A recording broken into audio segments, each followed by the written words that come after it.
Facebook now. So just start off by giving us this update today. I know an arrest has been made in the triple shooting over the weekend. Talk a little bit about the update today.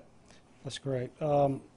Earlier this morning around 11:30, an individual by the name of Anji Lynn Baker from Minette, Alabama, was arrested in Pensacola, Florida, in relation to the triple shootings that occurred at the Assembly Hall here in Atmore on November the 11th.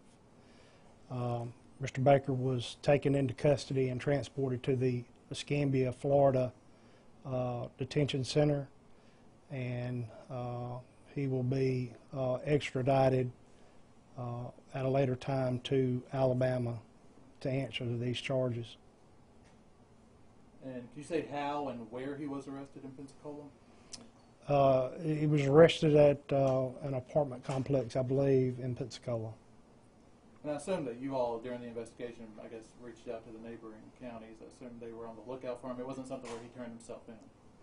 No, we had a team to find his location, and he was arrested subsequently without any incident. Okay.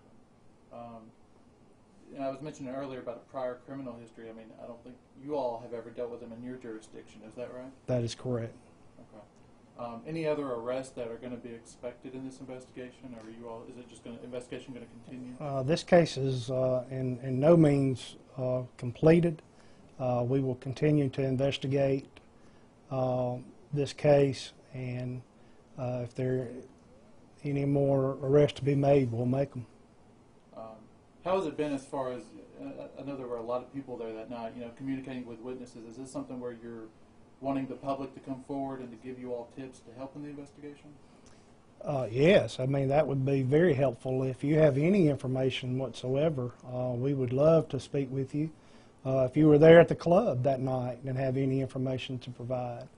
However, we have spoken to several witnesses there that gave us an account of what really happened. And because of that, we were able to identify this individual and sign warrants for his arrest. And I know we had reported there were, a lot of people there, close to 200 people. Do we know the capacity of that building? Is that being looked at, if it was maybe over capacity or not? The building, if I'm not mistaken, houses or the occupancy level is 140. So we're definitely looking at all aspects of this case. And do we know now what happens with Assembly Hall moving forward? I don't know if you all are in contact with the owners or how that's going to work with people who want to have events there in the future. That'll be a decision that our city council will make. Okay. Is there anyone who you think would be facing charges for serving alcohol? Because I know alcohol was not supposed to be served at this venue. No, the alcohol shouldn't have been sold there on. I believe the ordinance said that they were allowed to have alcohol, but not be sold there on premises. And I know this investigation is still continuing, so we can't put the names out of the victims, but do you all have any kind of a condition update on them? The last we heard, one was still in serious condition, one is in critical condition, and the third was treated and released that night from the hospital. Do you all know, or can you say at all, if there was any sort of how he was related to them, if they had just met them, or if this is something where they knew each other leading up to this? At this time, I'd really not say, because this is an ongoing investigation, so I'd really rather not say at this time.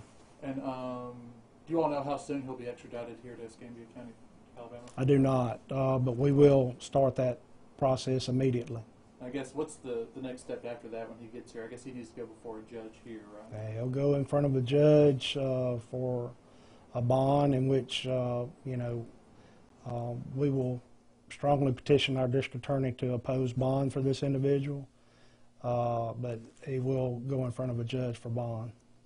And talk about why you would want to try to fight for him not to have a bond? Because I assume you all think of him as being someone who's a flight risk, someone who's dangerous to the community, right? That is correct. With him being from a different community and also what he's actually charged with, using a weapon of violence, and we consider him a flight risk if he does or if he happens to be released.